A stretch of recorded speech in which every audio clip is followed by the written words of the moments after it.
যেই রকম ভাবে মায়ের গর্ভ থেকে আমরা উলঙ্গ হইয়া ভূমিষ্ঠ হই, ঠিক ওই রকম ভাবে হাসরের ময়দানে যেই দিন বান্দাকে উঠানো হবে, ওই দিন নারী পুরুষ কারো গায়ের মধ্যে কোনো কাপড় থাকবে না। আমার মদিনার কামলিওয়ালা নবী বলছেন, কাপড় না থাকলেও কেউ কারো দিকে তাকাইবার শক্তি পাবে না। সবার দৃষ্টিটা থাকবে আসমানের দিকে। কোন দিকে? জোরে বলেন, কোন দিকে? সবার দৃষ্টিটা থাকবে আসমানের দিকে। বর্তমানে 9.5 লক্ষ মাইল দূর থেকে সূর্যের তাপটা আমার আপনার গায়ের মধ্যে আইসা লাগে, কিন্তু রাসূল বলেন সেই কঠিন হাসরের ময়দানে সূর্যের উল্টো পিঠ নয়, বরঞ্চ ভাউ পিঠ। এখন যেই তাপটা আমার আপনার গায়ে লাগে, এটা সূর্যের উল্টো পিঠের তাপটা লাগে। আব্বাজি বলুন তো, এই চৈত্র মাসের খরার মধ্যে এই রোদের তাপটা যখন গায়ের মধ্যে পিঠে আইসা লাগে, মাথার মধ্যে লাগে, আমাদের সঙ্গে সঙ্গে মাথা ব্যথা শুরু হয়ে যায়। মাথার মধ্যে ছাতা ধরতে হয়, মাথার মধ্যে ছাতা ধরতে হয়, না হলে গাছের নিচে আশ্রয় নিতে হয়। কথা বলেন ঠিক না? 9.5 লক্ষ মাইল দূর থেকে ওই সূর্যের উল্টো পিঠের তাপ আমি আপনি সহ্য করতে পারি না। আমার মদিনার কামলিওয়ালা নবী বলতেছেন, সেই হাসরের মাঠে সূর্যের উল্টো পিঠ নয়, বরঞ্চ ভাউ পিঠটা মানুষের মাথা থেকে মাত্র 3 ইঞ্চি পরিমাণ দূরত্বে রাখা হবে। মানুষের মাথা থেকে মাত্র 3 ইঞ্চি পরিমাণ দূরে সূর্যের ভাউ পিঠটা ধরে রাখা হবে। বাজানবে জাহান্নামী ব্যক্তি যারা হবে, বেবিচারী মুনাফিক বেঈমান যারা হবে, এরা আপন আপন ঘামের মধ্যে ডুবে থাকবে। কারণ সূর্যের তাপটা যখন তাদের চোখের মধ্যে পড়বে, এই চোখটা গলে বাতের ফেন যেই রকম ঠকবক ঠকবক করে, ওই জাহান্নামী ব্যক্তিগুলার মাথার মগজটা তখন বাতের ফেনের মতো ঠকবক ঠকবক করবে। আবার মদিনার কামলিওয়ালা নবী, মায়ার নবী বলতেছেন, ওই দিন পিতা পুত্রকে চিনবে না, স্বামী স্ত্রীকে চিনবে না, ভাই ভাইকে চিনবে না, বোন ভাইকে চিনবে না, বন্ধু বন্ধুকে চিনবে না। অথচ দেখেন, এক বন্ধুকে আরেকদিন না দেখলে পরাণটা বাঁচে না। পরের দিন টেলিফোন দিয়া কই, দোস্ত রে, আজকে তোর সাথে দেখা হয় নাই, মনে হইছে 1 বছর পার হইয়া গেছে। বাবা যদি একদিন সন্তান না দেখে পাগল হয়ে যায়, মা যদি একদিন সন্তানের মুখটা না দেখে কই, ফুত অনেক দিন জেনে হয়ে গেছে তোরে দেখি না। এই দুনিয়ার এত ভালোবাসা কোথায় যাবে রে? সেই কঠিন হাসরের ময়দানে যেই দিন সূর্যটা মাথার মাত্র 3 ইঞ্চি পরিমাণ দূরে রাখা হবে, ওই দিন নফসের তাড়নায় কেউ কাউকে চিনবে না। আমার রাসূল আম্মা নবীজির কন্যা আম্মা জান ফাতেমা জাহরা রাদিয়াল্লাহু তাআলা আনহা আমার রাসূলকে প্রশ্ন করেছিলেন, ইয়া রাসূলুল্লাহ, নবী গো, কেউ যদি কারো দিকে তাকাইতে না পারে, ওই দিন কি আপনজনকে কেউ চিনবে না? আমার রাসূল বললেন, ফাতেমা গো, ওই দিন কেউ কাউকে চিনতে পারবে না, এবং চিনবে দূরের কথা, কারো গায়ে তো কোনো কাপড়ই থাকবে না, এবং মানুষ তার চোখ দিয়া আপন লজ্জাস্থানের দিকে পর্যন্ত তাকাইবার শক্তি পাবে না। মানুষ তার নিজের লজ্জাস্থানের দিকে তাকাইবার সুযোগ পাবে না। এটা এমন একটা ময়দান, যেই ময়দানে কেউ কাউকে চিনবে না, কেউ কারো খবর রাখতে পারবে না। এই জন্য কবি বলছেন, কইরে পাগল মন একবার ভাবলে না রে, তোর হইব রে মরণ। ওরে পুতলা বাজির ভেলকিত পইরা কাটাইলাম জীবন সেগেন, কইরে পাগল মন একদিন ভাবলে না রে, তোর হইব রে মরণ। কষ্ট হইতেছে বাজান মনরে, মরণ কথা করো স্মরণ, স্ত্রী পুত্র কেউ নয় আপন, ধনরত্ন সবই অকারণ মনরে। ঠিক কিনা কর?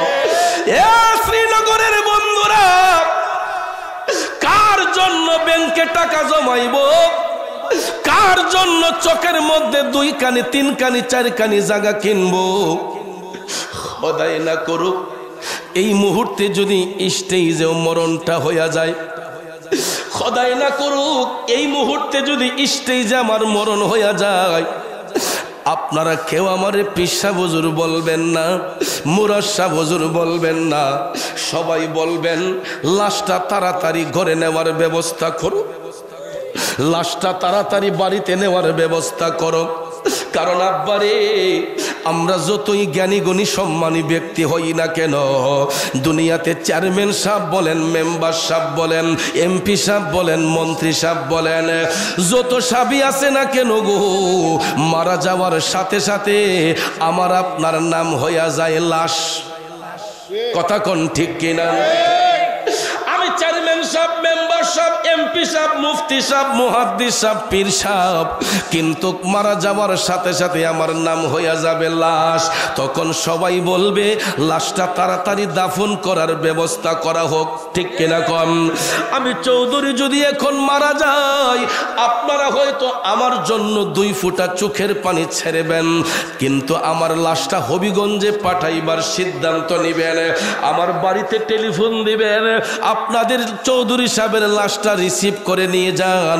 আমার স্বজনরা হাউমাউ করে কান্দা কান্দা আসবে আমার লাশটা নেওয়ার জন্য।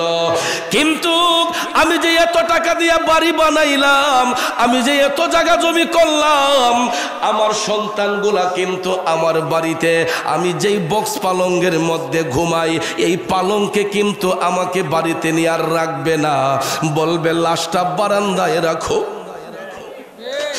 লাশটা বারান্দার কোটায় রাখো। এত টাকার বাড়ি বানাইলাম, আমার দেহ থেকে প্রাণ বের হওয়ার সাথে সাথে আমার আর কোনো মূল্য নাই। সবাই বলবে লাশটা বারান্দায় রাখো। 2-3 জন চলে যাবে বাজারে কাফনের কাপড় কেনার জন্য, আর 2-3 জন যাবে গোরস্থানে কবর খোঁড়ার জন্য। ঘরের স্ত্রীর হাতের মধ্যে যেই রঙিন বালা ছিল, স্বর্ণ অলংকার ছিল, সব কিছু খুলে ফেলা হবে, সাদা রঙের কাপড় পরানো হবে, রঙিন শাড়িটা খুইলা সাদা রঙের কাপড় পেঁচানো হইব, আমাকে বড়ই পাতার গরম জল দিয়া গোসল দিয়া আমার গায়ের মধ্যে তখন 3.5 টুকরো সাদা মার্কিন কাপড় পেঁচানো হইব। ঠিক কিনা কোন? 3 টুকরো মার্কিন কাপড় পেঁচাইয়া ওই গুরুস্থানে 3.5 হাত কবর আমাকে ডাকতেছে। সবাই দেখবেন খাটিয়াতে নিয়া জিকিরের সহিত আমার লাশটা নিয়ে যখন কবরে যাইব, আমার 3টা সন্তানদের সবাই বলবো, ও মুখ তোমার বাবার লাশটা তোমরা 3 ভাইয়ে কবরে শোয়াও। সন্তান 3টা কবরে নামবে, বিসমিল্লাহি ওয়া আলা মিল্লাতি রাসূলিল্লাহ বলে আমার লাশটা কবরে শোয়াইয়া, এত আদরের সন্তানগুলা বাবার লাশটা কবরে শোয়াইলো। বাঁশ যখন একটা একটা দিয়ে কবরের গ্যাপটা পূরণ করা হয়, কয়েকটা বাঁশ দিলে কইব একজন উঠে যাও, আর কয়েকটা বাঁশ দিলে কইব তুমি উঠে যাও। পায়ের কাছে আসার সাথে সাথে বলবে তোমাকে আর থাকতে হবে না, 2 জনে টান দিয়া উঠাইয়া ফেলে। এরপরে দেখবেন বাঁশের চড়ার দিয়া কবরটাকে অন্ধকার বানানো হয়, আরো ঘোর অন্ধকার করার জন্য তার উপরে চাটি দেওয়া হয়, কলা পাতা দেওয়া হয়। এরপরে দেখবেন 2 পাশের মাটিগুলা টাইনা টাইনা জমাইয়া কবরটাকে একদম পরিপূর্ণ কইরা ঘোর অন্ধকার বানাইয়া 40 কদম দূরে যাইয়া ইমাম সাহেব হুজুর কয়েকবার সূরা ফাতিহা 3 বার সূরা ইখলাস কয়েক মর্তবা দুরূদ শরীফ পড়েন। মুনাজাতটা দিয়া স্বজনরা যার যার মতো করে বাড়িতে চলে যায়। সন্তানগুলা ঘরে আইসা 1 দিন 2 দিন 3 দিন বাবার কথা কইয়া কানবে। 4 দিনের বেলায় বলবে বাজারের বিটটা আব্বা আমারে দিয়া গেছে। মেজু ছেলে বলবে চোখের জমিনগুলো আব্বা আমারে দিছে, ছোট ছেলে বলবে ব্যাংকের টাকাগুলো আব্বা আমারে দিছে। কথা বলেন। এ বন্ধু, আমি মারা যাবার 3 দিন যাইতে না যাইতে সম্পদ নিয়ে সন্তানগুলা ভাগাভাগি শুরু করে দিবে। এরপরে বড় ছেলে যখন মানবে না মেজু ছেলের কথা, মেজু ছেলে মানবে না ছোট ছেলের কথা, তখনই দেখা যায় ভাইয়ে ভাইয়ে দ্বন্দ্ব হয়, ভাইয়ে ভাইয়ে ঝগড়া হয়, ভাইয়ে ভাইয়ে মারামারি হয়। তাইলে বলুন সম্পদ রাইখা গিয়ে আমার লাভ হইল কি? এই জন্য কবি বলেছেন, মনরে মরণ কথা কর স্মরণ, স্ত্রী পুত্র কেউ নয় আপন, ধনরত্ন সবিও কারণ মনরে। ও ভাই তুই মরিলে,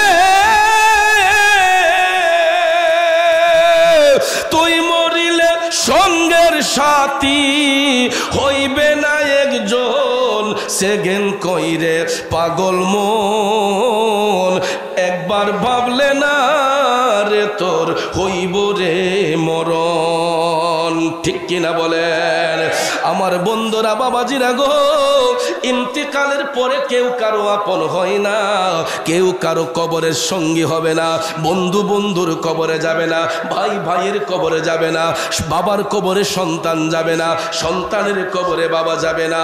তাইলে আমার আপনার কবরে যিনি যাবেন উনি হচ্ছেন শাহে মদিনা। ঠিক না বেঠে? যুবক বন্ধুরা, প্রেম যদি করতে হয় নবীর সাথে করো, ভালো যদি বাসতে হয় আমার নবীরে বাসো,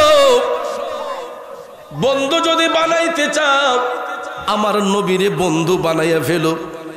দেখবা এই প্রেমের মধ্যে কোনোদিন কলঙ্ক আসবে না, এই প্রেমের মধ্যে কোনোদিন ধোঁকা আসবে না। যদি নবীর সঙ্গে প্রেমের কালেকশন ফিট করতে পারি গো, দুনিয়াতে যেমন শান্তি আখিরাতেও মুক্তি আছে না নাই? এই জন্য কবি বলেছেন, নবী ছাড়া ওই কবরে নাই রে বান্ধব নাই, নবী ছাড়া ওই কবরে নাই রে বান্ধব নাই, হাসরেতে নবী ছাড়া নাই দরদি নাই। ঠিক না বেঠে? আরে দুই হাত তুলে বলেন ঠিক না বেঠে? নারে তাকবীর। এটা কি শ্রীনগরের আওয়াজ হইছে? এটা কি শ্রীনগরের আওয়াজ হইছে? শ্রীনগরের সুন্নিদের আওয়াজ এমন নয়, আরেকটু জুত করে দেওয়া লাগবো। নারে তাকবীর, নারে রিসালাত, নারে গাউসিয়া, আহলে সুন্নাত ওয়াল জামাত, পবিত্র ফাতিহা মাহফিল। কষ্ট হইছে? গুসা করছে? ইমান তাজা হইছে না দুর্বল হইছে? শয়তান কাছে না দূরে গেছে? তাহলে মাঝে মাঝে ইমানি আওয়াজ দিলে শয়তান দূরে যায়, ইমান তাজা হয়। কথা কোন ঠিক না বেঠিক? আর যার যার চোখের মাঝে ঘুম ঘুম ভাব আসে এগুলো দূর হইয়া যায়। কথা কোন ঠিক কিনা? আরে নবী ছাড়া ওই কবরে নাই রে বান্ধব নাই, নবী ছাড়া ওই কবরে নাই রে বান্ধব নাই, হাসরেতে নবী ছাড়া নাই দরদি নাই, হাসরেতে নবী ছাড়া নাই দরদি নাই, নবী ছাড়া ওই কবরে নাই রে বান্ধব নাই। বান্দার জন্য রহমত আমার নবী মুহাম্মদ, দুজাহানে আর কে আছে মোদেরই সম্পদ। ঠিক কিনা? বান্দার জন্য রহমত আমার নবী মুহাম্মদ, দুজাহানে আর কে আছে মোদেরই সম্পদ। কথা বলেন ঠিক কিনা? আমার মদিনার কামলিওয়ালা নবী যদি আমার আপনার আপন হয়ে যায়, ওই নবীর সাথে যদি প্রেমের কানেকশন ফিট করা যায়, কবরে গেলে নবী আপন হয়ে যাবে। ঠিক না ঠিক?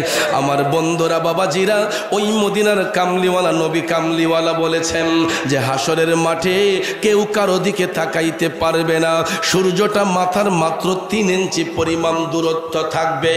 আর জাহান্নামী ব্যক্তিগুলা আপন আপন ঘর্মের মধ্যে ডুবে থাকবে, এরার কানের লতি পর্যন্ত আপন আপন ঘামে ডুবে থাকবে, কেউ কারো দিকে তাকাইবে দূরের কথা, লজ্জাস্থানের দিকে পর্যন্ত তাকাতে পারবে না।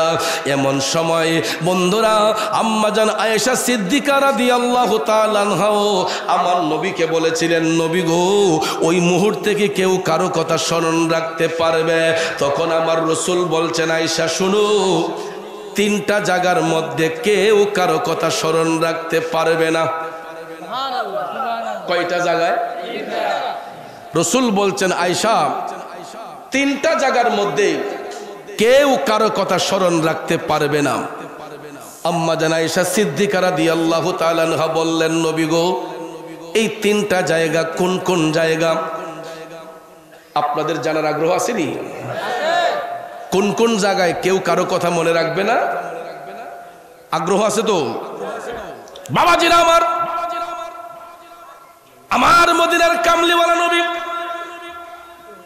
মায়ার নবী, দয়ার নবী বলেন, আয়েশা,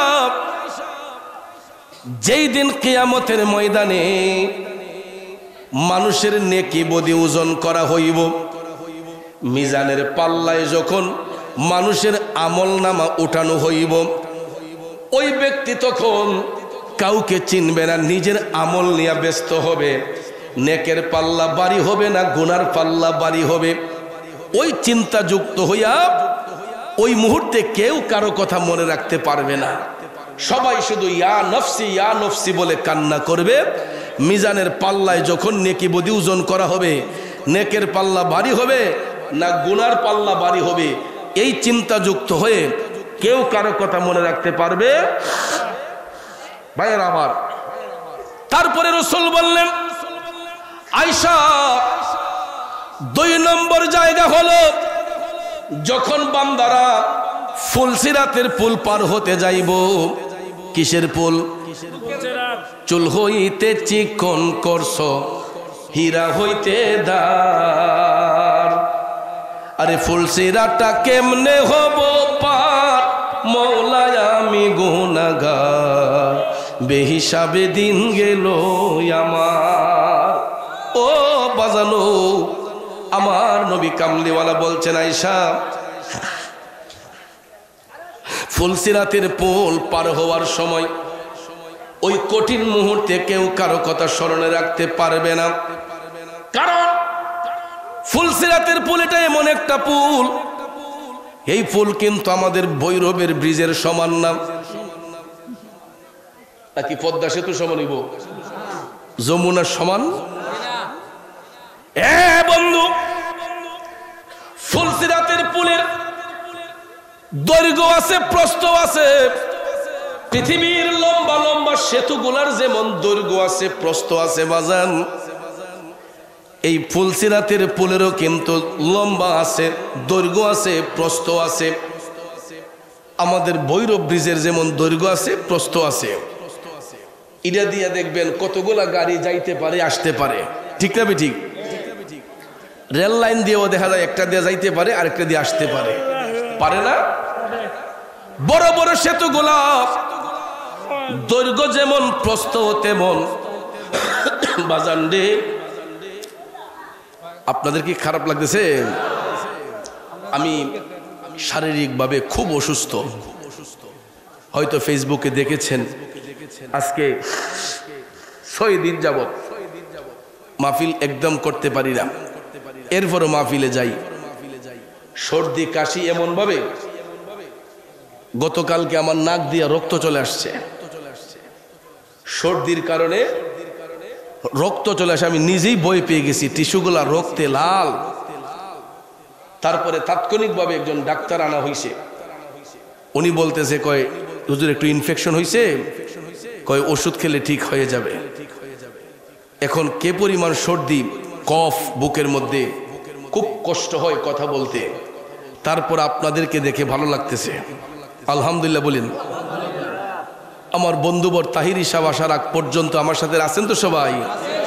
এই অসুস্থ মানুষটার সাথে থাকবেন না, না খালি ভালো সময় থাকবেন? সুখের সময়ে থাকে যে, দুঃখের সময়ে যে থাকে সে হইল প্রকৃত বন্ধু, ঠিক না বেঠে? একটু দুরূদ শরীফ পড়ুন। আল্লাহুম্মা সাল্লি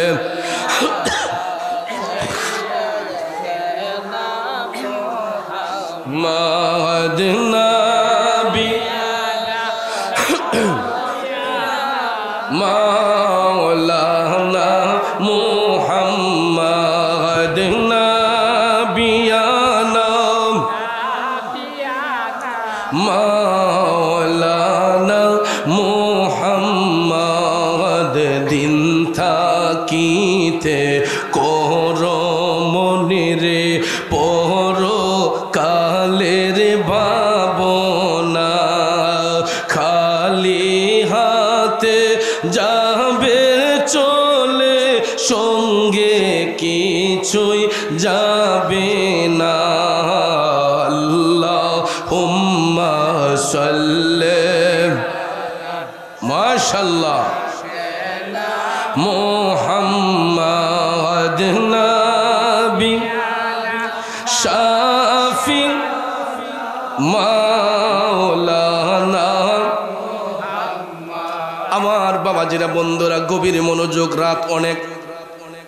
বলতেছিলাম কি, দুনিয়ার ব্রিজ গুলার যেমন দৈর্ঘ্য আছে প্রস্থ আছে রে, ফুলসিরাতের পুলেরও দৈর্ঘ্য আছে প্রস্থ আছে। বাবাজিরা আমার মদিনার কামলিওয়ালা নবী, মায়ার নবী, দয়ার নবী বলেছেন ফুলসিরাতের পুলের দৈর্ঘ্যটা হবে পাও দিয়া হাইটা গেলে 30,000 বছরের রাস্তা। ফুলসিরাতের পুলের দৈর্ঘ্য হবে পাও দিয়া হাইটা গেলে 30,000 বছরের রাস্তা। প্রস্থটা হবে চুল হইতে চিকন, হীরা হইতে ধার। আমাদের দুনিয়ার লম্বা লম্বা সেতুগুলা তো কোনো না কোনো নদীর উপর বসানো হয়। ফুলসিরাতের পুল কোনো নদীর উপর বসানো হইব না, কোনো সমুদ্রের উপর বসানো হইব না, কোনো খালের উপর বসানো হইব না, বিলের উপর বসানো হইব না। ফুলসিরাতের পুলের নিচে থাকবে জাহান্নামের জ্বলন্ত আগুন। বাবাজি, জাহান্নামের জ্বলন্ত আগুনের উপরে 30,000 বছরের রাস্তা ফুলসিরাতের পুল আমার আল্লাহ বসাইব রে। ওই পুলটা হাইটা পার হতে হবে, সেখানে কোনো গাড়ি ঘোড়া থাকবে না, সেখানে কোনো গাড়ি থাকবে না, ইলেকট্রিক কোনো যন্ত্রপাতি থাকবে না। ওই ব্রিজটা পাও দিয়া হাইটা পার হতে হবে। 30,000 বছরের রাস্তা ফুলসিরাতের পুলটা যখন বান্দা পার হতে যাইব, আমার মদিনার কামলিওয়ালা নবী বলতেছেন ওই মুহূর্তে বান্দার মধ্যে এমন পেরেশানি শুরু হইব, কে তার স্ত্রী, কে তার সন্তান, কে তার মা, কে তার বাবা, এটা চিনার কোনো টাইম থাকবে না। সবাই তখন নিজেকে নিয়ে ব্যস্ত হইয়া যাইব কেমনে ফুলসিরাতের পুলটা পার হবে। বাবাজি, তবে আফসোসের বিষয় নয়, আমার মদিনার কামলিওয়ালা নবী বলেছেন মুমিন ব্যক্তি যারা হয়, মুত্তাকি যারা হয়, মুমিন ব্যক্তিদের জন্য ফুলসিরাতের পুলটা এত সংকীর্ণ হইয়া যাবে। যদি এটা 30,000 বছরের রাস্তা, কিন্তু আমার নবী বলছেন মুমিন যারা হয়, মুত্তাকি যারা হয়, এরা চোখটা বন্ধ কইরা খুলতে যতটুক সময় লাগবে, চোখের পলকে মুমিনরা ফুলসিরাত পার হইয়া যাইব। আরো জোরে কন্যা সুবহানাল্লাহ। আফসোস হবে ওই সমস্ত জাহান্নামী ব্যক্তিদের জন্য যারা জাহান্নামী, যারা বেবিচারী, এরা ফুলসিরাতের পুলের মধ্যে কদমটা রাখতে দেরি হবে, ওই ব্রিজ থেকে পরে যেতে দেরি হবে না। আর যদি তারা ফুলসিরাতের পুল থেকে জাহান্নামীরা পরে যায়, আপনারা বলুন এরা কি আগুনে পড়বে না পানিতে? আগুনে না পানিতে? এই জন্য জাহান্নামীরা জাহান্নামের আগুনে জ্বলবে, মুমিনরা জ্বলবে ইশকের আগুনে, মুমিন ব্যক্তিরা জ্বলবে নূরের আগুনে, নূরের আলোয় আলোকিত হবে। আর জাহান্নামী ব্যক্তিরা ফুলসিরাতের ফুল পার না হইয়া এরা জাহান্নামে নিক্ষিপ্ত হইয়া এরা আগুনে জ্বলবে। আমার রাসূল বললেন, ও আয়েশা, এই 2 নম্বর জায়গাটায় কেউ কারো কথা মনে রাখবে না ফুলসিরাতের পুল পার হওয়ার সময়। তখন আম্মা জান আয়েশা সিদ্দিকা বললেন, নবী গো 3 নম্বর জায়গাটা কোন জায়গা? তখন রাসূল বললেন, 3 নম্বর সময়টা হবে ওই মুহূর্তে যখন বান্দার আমলনামা হাতে দেওয়া হইব। আমলনামা হাতে দেওয়া হবে, তখন মানুষ নিজেকে নিয়ে পেরেশানির মধ্যে পড়ে যাবে। তাকে ডাইন হাতে দেওয়া হবে নাকি বাম হাতে দেওয়া হবে? যদি নেককার হয়, যদি মুমিন হয়, তখন ওই মুমিন ব্যক্তিদের ডাইন হাতে আমলনামা দেওয়া হবে। কোন হাতে? আমরা কি ডাইন হাতে চাই না বাম হাতে চাই? বাবাজিরা আমার, আর জাহান্নামী ব্যক্তি যারা হবে ওই জাহান্নামী ব্যক্তিদের বাম হাতটা ঘুরাইয়া পিছন দিকে নিয়ে তাদের বদ আমলগুলা তাদের বাম হাতের মধ্যে দেওয়া হইব। আর জান্নাতি ব্যক্তি যারা হবে, মুমিন ব্যক্তি যারা হবে, এদের ডান হাতের মধ্যে আমার আল্লাহ আমল নামা দান করবেন। আমরা দেখবেন আবেগপ্রুত হয়ে থাকি, আরে কিতা জানে করি, কথা কোন ঠিক না? ঠিক লেখছিও ভালো, সব কিছু ঠিক আছে, এরপরে দেখবেন রেজাল্টের আগে স্টুডেন্টের মধ্যে একটা হেজিটেশন থাকে না? যে গোল্ডেন নিয়ে সুইটটা জায়গা, A+ নিয়ে সুইটটা জায়গা, A গ্রেড নিয়ে সুইটটা জায়গা, এরকম চিন্তা ভাবনার মধ্যে আমরা থাকি। যখন রেজাল্ট প্রকাশ করা হয়, যারা গোল্ডেন পায় এরা দেখবেন 2 আঙ্গুল তুললা একটা হাসি দিয়ে কান্দা দেয়, ঠিক না বেঠিক? হাসিও দেয় আবার কান্দেও, কারণ পরিশ্রম যখন সার্থক হয়, বেশি আনন্দ হলে দেখবেন চোখ দিয়ে পানি চলে আসে, ঠিক না বেঠিক? এটা আনন্দের কান্না। কান্নাও কিন্তু 2 ধরনের, একটা কষ্টের কান্না, একটা আনন্দের কান্না। এই জন্য দেখবেন যেই ছাত্রগুলা পড়াশোনা করে কইরা যখন গোল্ডেন পায়, A+ পায়, তখন দেখবেন বেশি খুশিতে এরা হাত 2টা এইভাবে দিয়া চোখ দিয়া পানি চলে আসে মনের খুশিতে, ভালো রেজাল্ট করছে। আর এই খুশিতে দেখবেন তার মা বাবা কান্দা শুরু করে, এটা আনন্দের কান্না। তখন বাবার আর মনে হয় না যে আমার ছেলের পিছনে, আমার মেয়ের পিছনে যে এতগুলো টাকা খরচ করছি, আমার মেয়েকে যে এতগুলো টাকা দিয়েছি, ছেলের পিছনে এত টাকা খরচ করছি। যখন ছেলে ভালো রেজাল্ট করে তখন দেখবেন মা বাবার আর কষ্ট থাকে না, এরাও দেখবেন আনন্দের সহিত চোখ দিয়ে পানি ছেড়ে কান্না শুরু করে, ঠিক না বেটি? এই জন্য ভাইয়ের আমার মদিনার কামলিওয়ালা বলছেন, দয়াল নবী বলেছেন যে যখন আমলনামা দেওয়া হবে ওই মুহূর্তে সবার মধ্যে একটা পেরেশানি থাকে, হেজিটেশন থাকে। নেক আমল দেওয়া হবে না বদ আমল দেওয়া হবে? যারা নেক আমল পাইব এরা খুশি হইয়া এরা জান্নাতের মধ্যে চলে যাবে। আর বদ আমল যাদেরকে দেওয়া হবে পিছনে ঘুরাইয়া বাম হাতে আমল নামা দিয়া এদেরকে জাহান্নামের মধ্যে পাঠিয়ে দেওয়া হবে। তাইলে বলুন, আমরা জান্নাতি না জাহান্নামী হতে চাই? জান্নাতি না জাহান্নামী? জান্নাতে যদি হতে হয় ভালো কিছু আমল করা দরকার আসেনি? ওজনও কম দিয়া, নামাজ পড়তে পড়তে কপালও কালো দাগ হয়ে গেছি, এরপরে দেখবেন ফাল্লাটা 2টা এমনি মারে, ঠিক না বেটি? এরপরে মিটারের তলে দেখা যায় 100 গ্রাম চুম্বক লাগাই রাখছে, আসেনিও দেখাইতেছে 0, হেমদা কইলে আমি 100 গ্রাম খাইয়ে লিছে, আসেনি? এরপরে দেখবেন সকালবেলা আরো কিছু কিছু রেডিমেড মুসল্লি আছে, সকালবেলা দেশি গাইডি দুয়াইয়া দুধটা যখন দুয়াইছে দেখছে একটু কম, কয় না ও বাড়ানো লাগবো, ঠাস করে আদাসের পানি মিশে লিছে, আছে না? এরপরে দেখবেন লাল লাল হজি রুমাল দিয়া, কাহা মাইন্ড করেন না, লাল লাল রুমাল দিয়া দেখবেন বালতিটা লইয়া সকালবেলা সুবহানাল্লাহ আলহামদুলিল্লাহ, হ্যাঁ আরে বাবারে বোঝা যায় আসমানের ফেরেশতাটা। এমদা কইলাম পানি মিশাই লিছে দুধ, কথা কন, এমদা কইলাম পানি আদাসের মিশাই লিছে। অন বাজারও নিয়ে যখন মিটার চেক দিছে, মিটার দিয়ে চেক দিয়ে যখন দেখছে পানি করা হো মুসল্লি ডাইলা দেখেল্লা, কথা কোন ঠিক না বেটি? আপনাদের দিকে সিস্টেম আসেনি আমি জানি না, আমি ব্রাহ্মণবাড়িয়া কসবা নবীনগরে অনেক জায়গায় দেখছি মাঝে মাঝে মিটার লইয়া যায় চেক করার লেগিয়া, গিয়া যখন দুধের মাঝে বেজাল দেহে তখন এই দুধ আবার তার কেল্লা ঢেলে যায়। মাত্র 50 টাকা 40 টাকা লাভের জন্য আমরা এক ভাই আর এক ভাইয়ের দিলের মধ্যে আঘাত দেই, কষ্ট দেই, আরেকটা মানুষের মনের মধ্যে আঘাত দেই, ঠিক কিনা কম? ওরে মন ভাঙ্গে না মসজিদ ভাঙ্গে, ভাঙ্গে আমার আল্লাহর ঘর, ভাঙ্গে আমার আল্লাহর ঘর, মন মন্দিরে হে আল্লাহর বাড়ি, ব্যথা দিস না তার ভিতর, ঠিক কিনা বলেন? কি হবে নামাজ পড়ে, কি হবে রোজা রাইখা যদি আমি আরেক বাইরে ওজনে কম দেই, তরকারির মাঝে বিষ মিশাই?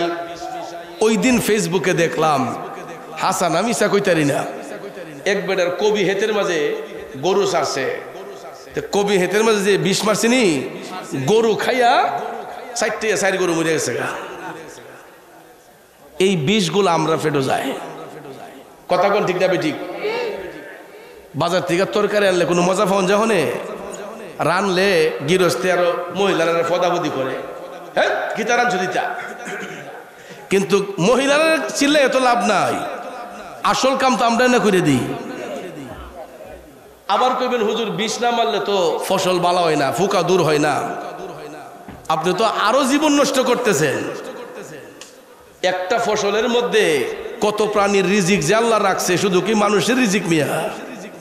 বহু প্রাণীর রিজিক আছে। কবি খেত কবি ফলাইতেছেন, লাল শাক ফলাইতেছেন, এদিকে শুধু মানুষই খায় আর কিছু খায় না, অনেক প্রাণী খাইতেছে। যখন বিষ মারা হয়েছিল না, যখন এন্ডিন দেওয়া হয়েছিল না, তখন কি কেউ লাল শাক খায় নাই? কবি খায় নাই? ভাইয়ের আমার, এই খাবারের মাঝে মজা ছিল। আর এখন আমরা বেশি লাভ করতে গিয়া বিষ মারতে মারতে মানুষের ক্যান্সার, গ্যাস্ট্রিক, আলসার হইতে হইতে আজকা দেখা যায় ডাক্তার হয়ে যায়। কথা বলেন ঠিক না ঠিক?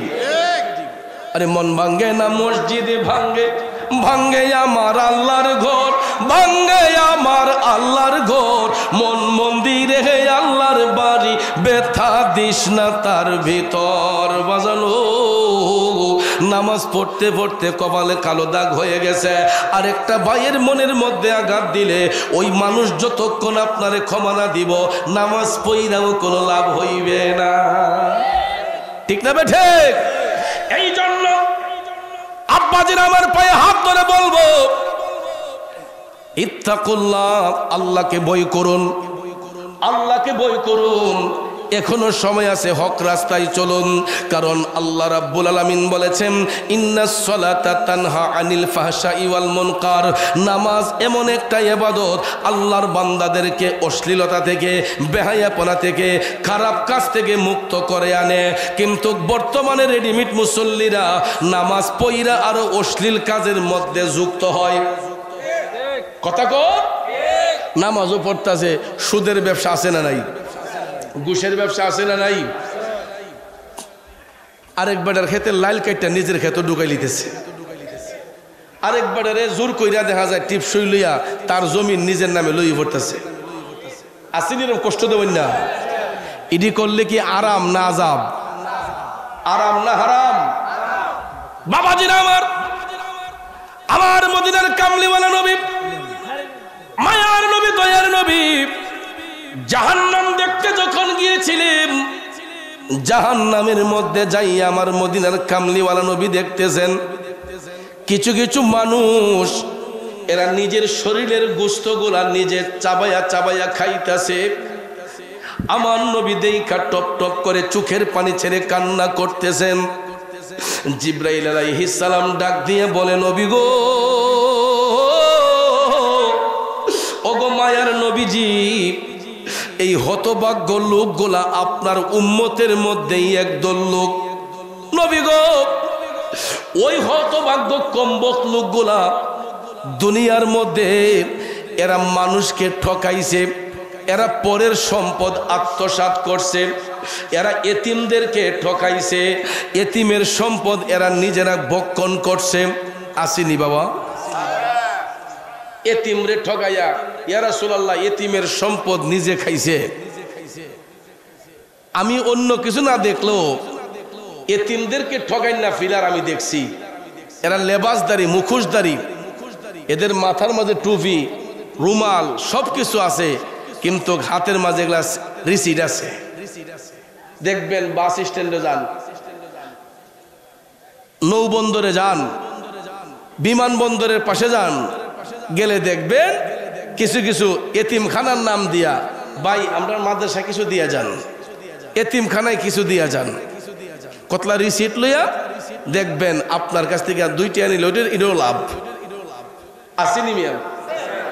এতিমখানার দোহাই দিয়া এমন কেস আমি গতবার একটা মাহফিলে বলছিলাম, আমার বাসায় একদিন বইটা গেছি। তা আমি তো সবসময় বাসায় থাকি না, মাঝে মাঝে যাই। তো মাহফিল শেষ কইরা বাসায় যখন গেছি গিয়া ঘুমাইছি। তা আমার বাচ্চাগুলা স্কুলে গেছে, মাদ্রাসায় গেছে। তো হঠাৎ করে দেখি 11টার দিকে হবে আনুমানিক, কলিং বেলে টিপতাছে। তো টিপতাছে পরে বাচ্চার মা গিয়া দরজা খুলছে। খোলার পরে দিহি মধ্যবয়সী এক লোক রিসিট লইয়া হাজির, মাদ্রাসার নাম দিয়া। তো এমন মাদ্রাসার নাম দিছে, এই মাদ্রাসার প্রিন্সিপাল হুজুর আবার আমার বন্ধু মানুষ, হবিগঞ্জ শহরের আমার বন্ধু মানুষ। এরপরে বাড়ির দরজা খুলে যখন দেখছে, উনি গিয়া কি করছে, আমি দেখি আমার হিতানো ওই আমার পার্স ব্যাগটা ইটা আতাইতেছে। আমি কই সুর ঢুকলো নি, আমি বললাম ভাবছি সুর মনো, অন পিছনে চাইয়া দিই না আপনার বাচ্চার মা। তোকে যাক বালা চুরি ধরছে। এরপরে আমি কই কিতা কই, এতিমখানার থেকে লোক আইছে আপনারে খুঁজতেছে। আমি উঠতে গেছি, গিয়া দরজা খুললা দেখি মুরব্বী রিসিট, তখন দেখা যায় এটা ওই মাদ্রাসার রিসিট। আমি কইলে আচ্ছা একটু বন, কারণ আপনি যাইছেন হুজুরে পাঠাইছে? কই জি, এটা আমরা জায়গা জায়গা বাক করা আছে, হুজুরে বলছে এমুকজন এই সাইডে যাওন, এই সাইডে যাওন। এরপরে আমি কই আচ্ছা ঠিক আছে, হুজুর একটা ফোন লাগাই। ফোন লাগাইয়া আমি কইছি মুরব্বী একটু কথা কন হুজুরের লগে।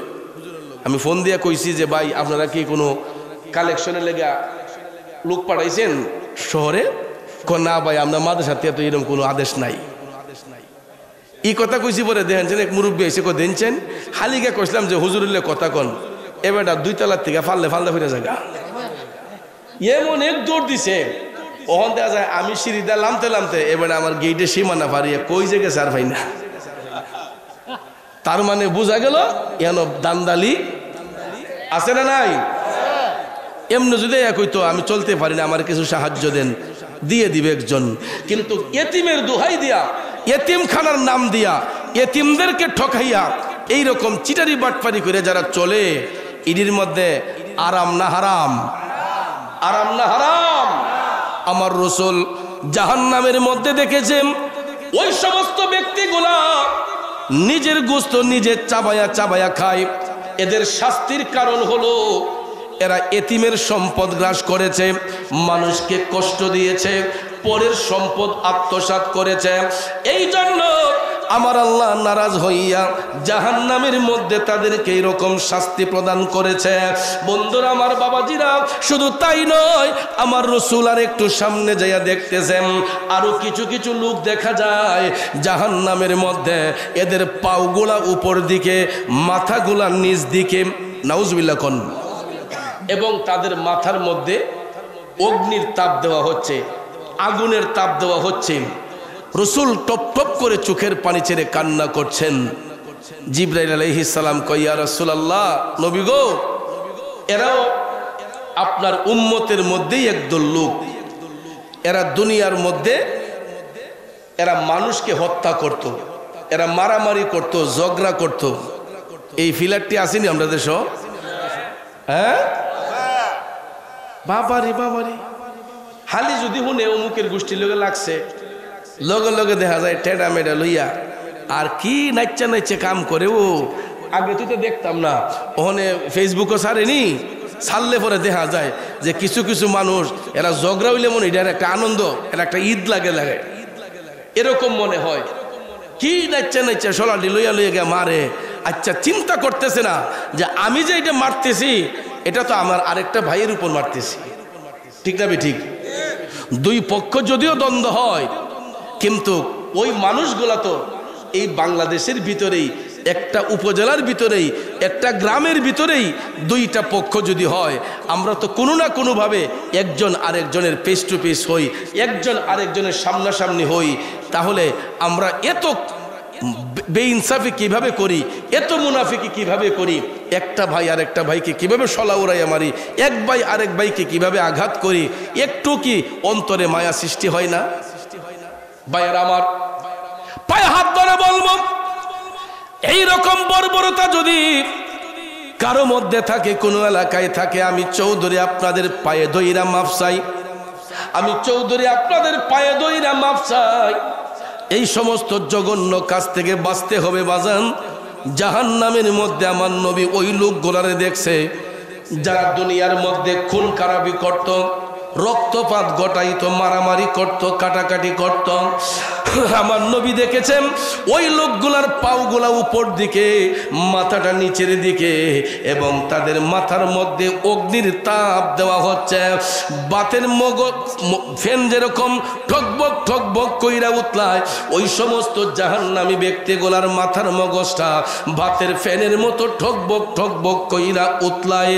এ বন্ধুরা আমার, বাবাজিরা, আপনাদের পায়ে হাত ধরে বলবো, এই রকম জঘন্য কাজ যদি কোনো এলাকার মধ্যে ঘটে থাকে, আল্লাহর হস্তে পায়ে ধরে মাপ চাই।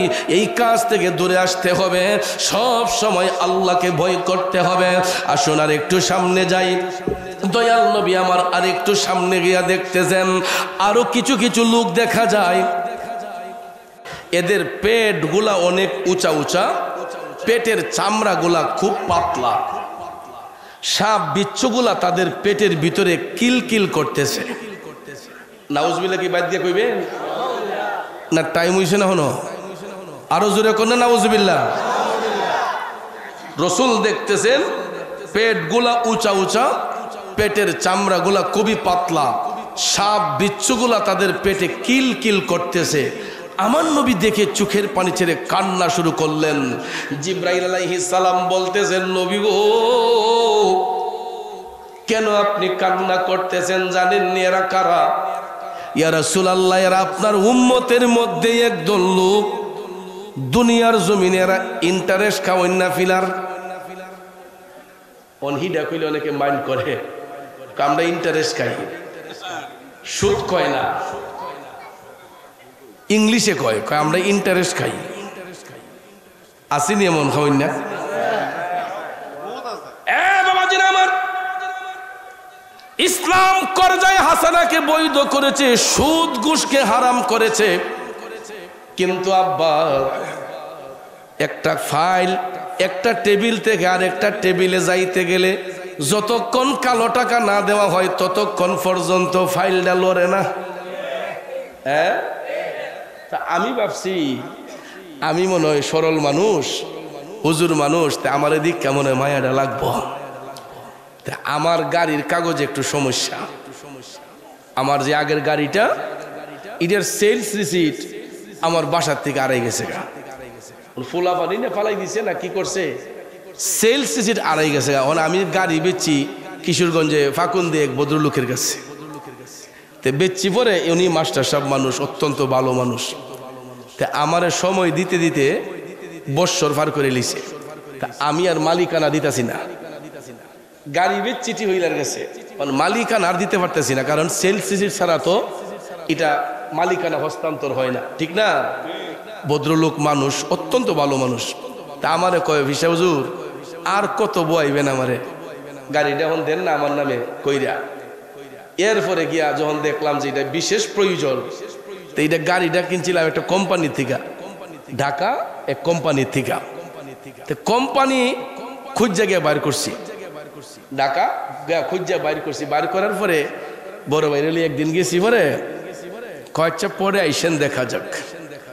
মানে আমরা যে দুইটা মানুষ গেছি এটা ভাবতই নাই, এমডি স্যার নাই। তে পরে আবার গেলাম আরেকজন লইয়া, কয় ওই দিনে গিয়া 2 ঘন্টা বইছি, পরে ক ভাই আপনারা এইভাবে আইসেন না, এটা তো অনেকদিন আগে আমরা বেচছি, এটা আমরা জানি না। আমার তো হে তারা ছাড়া তার উদ্ধার হইতে না, এটা বাধ্যতামূলক, কোম্পানি আমাকে অথরাইজ করতে হবে। 3 দিন পরে 4 দিনের বেলায় এখন কইলে এই দরমা না ধরলে তো হয় না। পরে গিয়ে এক ভদ্রলোককে ধরলাম বনানীর, উনি বিএনপির এক বড় ভাই, ওনারে গিয়ে ধরছি, পরে ওনারে লিয়ে একদিকে গেছি, পরে ওই গা টনক নড়ছে। কেমনে লড়ছে? এমনে না, তাই না গিয়া মনে হয় কিছু কইছে আর কি, যে বুঝছি বুঝছি কিতা দিতাম দিতাম। অনে ইডা দেওয়ার পরে ওহন একটু লড়াচড়ি হয়েছে আর কি। পরে এখন শুনলাম বাউবিদ করছে, ওহনও পুরো আইছে না, এমডি স্যার বলে এখনো দস্তখত দিছে না, তাই আমি এটা দিয়ে লাই সিটি হই, তো আমার তো উদ্ধারণ লাগবে, ঠিক না? ঠিক, আমার তো এটা দিয়ে হইলে এখন উদ্ধার না, তো এই ভদ্রলোকে মন রাখতে পারতেছি না। তো চিন্তা করে দেখেন, আমার মতো একটা লোক দেখাও যদি মায়া না লাগে, তাইলে আর লাগবো কারে, ঠিক না? ঠিক, একজন আলেম, যে কোনো একজন আলেম দেখলে মানুষ উঠতে একটা চেয়ার দেয়, কিন্তু ইডার কাছে আলেম পর্যন্ত হার মেনে গেছে। কথা কোন ঠিক না? ঠিক, এই জন্য ভাইয়ের আমার, এই হারামে কোনোদিন আরাম নাই, হারামে কোনোদিন আরাম নাই। বন্ধুরে, যদিও দিয়েছি মনের থেকে কষ্টের সহিত দিয়েছি, ঠিক কিনা? আমি কিন্তু অন্তর পরিষ্কার করে তো আর দেই না, একটু কষ্ট নিয়ে দিছি। এই কষ্টটাই কিন্তু কোনোদিন কারো জন্য অভিশাপ হবে। বন্ধু, শুধু আমি নয়, এইরকম যারা আছে, যারা এইরকম ভুক্তভোগীর শিকার হয়েছে, অন্তরের কষ্টটাই কিন্তু কারো না কারো জন্য অভিশাপ। বাজানো, আমার নবী দেখতেছেন কিছু কিছু লোক দেখা যায় যাদের পেট গোলা অনেক উঁচা, পেটের চামড়া গোলা খুবই পাতলা, সাপ বিচ্ছু গোলা তাদের পেটের মধ্যে কিলকিল করতেছে। আমার ভাইয়েরা, বন্ধুরা, দয়াল নবী চোখের পানি ছেড়ে কান্দে। জিবরাইল আলাইহিস সালাম কয়, নবী গো, ইয়া রাসূলুল্লাহ, এরা আপনার উম্মতের মধ্যে একদল লোক, এরা দুনিয়ার মধ্যে সুদ খাইতো, ঘুষ খাইতো, আছে না নাই? আছে না নাই? আছে, জোরে কইতেন না? আছে না নাই? আছে না নাই? হ্যাঁ, নির্বাচনের সময় ঠিকলা কইতারে, ইডা কইতারেন না। তাইলে ইডা কি চলবে না বন্ধ হবে? চলবো বলে চলবো? আসলে ইনি মনে চালেন না ডিউই। আমার বাবাজিরা, এইগুলা যতক্ষণ বন্ধ না হবে ততক্ষণ পর্যন্ত আরাম হবে না, শান্তি হবে না, ঠিক না? ঠিক, চলবো যে কইছে, এটা না বুঝা কইছে, বুঝা কইছে না, কথাটা ঠিক না? বুঝা বুঝা কইছে না। তো ইটা হারাম খাইয়া যারা আরাম থাকতে চায়, এরাও কিন্তু মাঝে মাঝে ঠকিয়া যায়। তো গ্রামে গঞ্জের মানুষ কিন্তু অনেক সময় পড়ালেখা কম জানলেও যারা ওই হতনতর করে, দেখবেন টেয়া পয়সা হয়ে যায়, ঠিক না? মাঝে মাঝে দেখবেন কিছু লোক অযোগ্য ব্যক্তি, এরা যোগ্য হয়ে যায় এটার কারণে। তো হারাম টারাম খাইয়া সুদ ঘুষের ব্যবসা কইরা কিছু টাকা পয়সা হইছে, ওখানে এ বেটা তো বিল্ডিং যে বানাইছে বাড়ির বাউন্ডারি ছেড়ে দিয়া, দেখা যায় ফাফুরে কয় গটক আইছে বেটার জিয়ে লেগে বিয়ার আলাপ লইয়া। গটক রে কইতেছে, কয় যদি টাউন না জামাই না আনস, তাহলে আমার যে বিয়া দিতাম না, আমার মেয়ে বিয়া দিলে শহরই দিমু। তো শহরও বিয়া দিমু বলতে ওখানে গটক হে বেটা তো পড়ালে জানে না, তো শহর থেকে বিয়ার আলাপ একটা আনছে। কবাই সাহেব জামাই এগুলা পাইছি, ক কিতা, ক নাইট গার্ড,